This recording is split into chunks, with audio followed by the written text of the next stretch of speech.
A customer service test is a type of assessment used by employers to evaluate candidates' customer service skills, abilities, and aptitude for dealing with customers.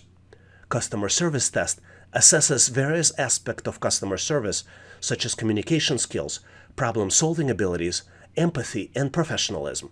The typical purpose of the customer service test is to determine candidates' potential for delivering high-quality customer service and their fit for a customer-facing role. This test helps employers to assess how well candidate can handle customer interactions, resolve issues, and represent the customer in a positive manner. Let's look at some sample customer service test questions we typically see on the test. Here's a truly amazing question which tests your customer service skills. As a retail store worker, imagine you're carrying a big basket of fresh fruits. Suddenly, a customer comes up to you and asks where she can find a coffee. Which response would be the best way to handle the situation? You're presented with 4 possible choices. Choice A: politely walk past the customer without saying anything because you need to replenish the fruits in the store shelves. Choice B: gently put down the basket of fruits and show the customer where the coffee is located. Choice C: explain to the customer verbally where she can find the coffee. And then last but not least, choice D: request the customer to wait and come back to her after you finish dealing with the fruits. Take a close look to see if you can come up with the answer. Tricky question, don't you think so? But I'm sure by now you already know the answer, so I'm moving forward to share with you my version of the solution.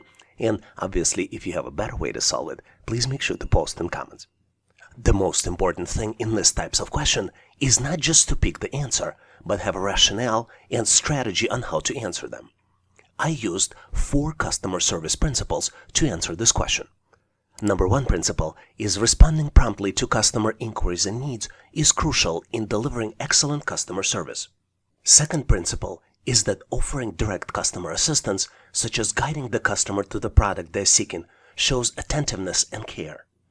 Number 3 principle I used is prioritizing and addressing the customer request immediately, demonstrate that their needs are essential and respected. And number 4 principle is that ensuring the customer feels attended to and valued enhances their overall shopping experience. Now let's look at the choices which I was able to eliminate using these 4 principles. I eliminated choice A: silently walk past the customer because you need to upgrade the fruits in the store. This choice is incorrect because it neglects customer request and it does not address her needs, resulting in poor customer service. It also allowed me to eliminate choice C: explain to the customer verbally where she can find the coffee. Obviously, providing verbal information is helpful, but option C does not acknowledge the importance of assisting the customer hands-on, which can have a more positive impact on her shopping experience. And last but not least, choice D: request the customer to wait and come back to her after you finish dealing with the fruit, was eliminated because this choice is not ideal. It delays addressing the customer request and may lead her feeling ignored and unimportant during her shopping journey. Excellent customer service involves being responsive and attentive to customer needs promptly. This leads us to the choice B as a final answer. Choice B: gently put down the basket of fruits and show the customer where the coffee is located. As a retail store worker, providing excellent customer service is essential. By politely setting aside the basket of fruits and guiding the customer to coffee section, you offer immediate assistance and show that you value her needs. This approach makes the customer feel attended to and helps her find what she is looking for promptly. Did you come up with the different answer? If you did, please make sure to post your answer, solution, and rationale in comments so we can all learn. Here's an interesting question to see how well you would deal with customer service inquiries. A customer is upset because her favorite pizza is currently unavailable.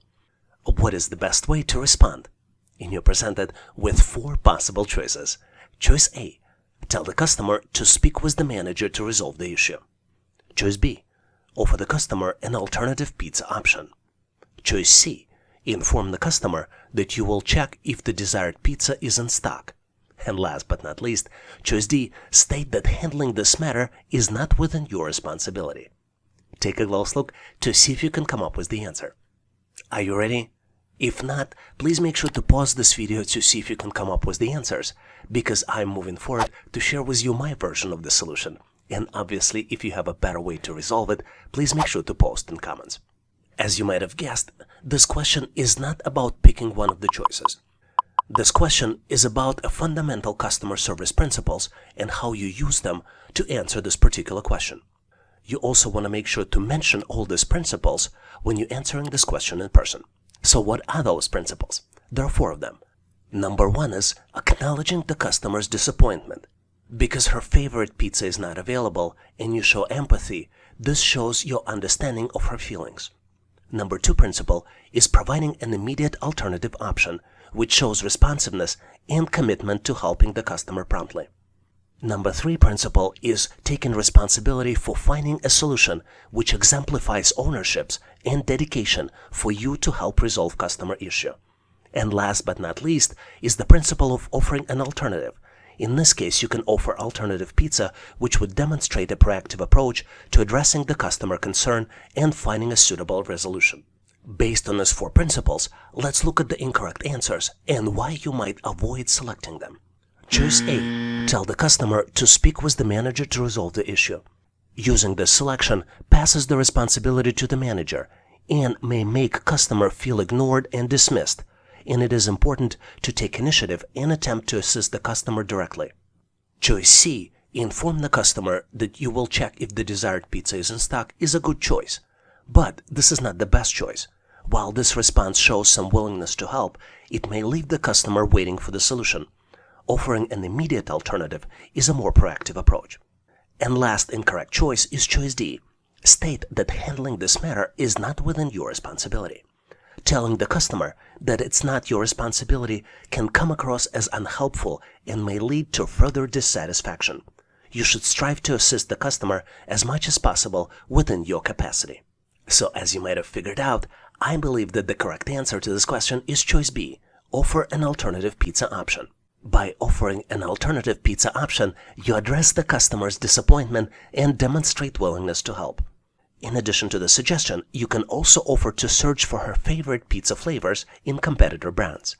This approach helps turn a negative situation into a positive one, where you learn more about the customer and find the proactive solution as possible suitable alternative. What do you think about this question? Do you agree with this solution? Do you have a better way to solve it? Please make sure to post your answer and rationale in comments. Thanks for watching. I really appreciate you for helping us to become one of the largest YouTube channels to help people become smarter, increase your IQ, and help you to pass any test. If the content was helpful, please click the like button to help YouTube algorithm promote this video and help other people to find it faster. Giving us a like is also a way for you to tell us that you need more content like this, and when you tell us, we'll make sure to deliver it for you in the future. For links to free and premium resources, please check the description. You can also go directly to our website, howtoanalyzedata.net, to download the materials. I really appreciate you for your endorsement, support, and patronage of this channel.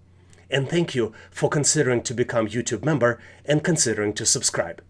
Please leave feedback, suggestions, or corrections in comments. And all the best on your journey. I'll see you in my next video.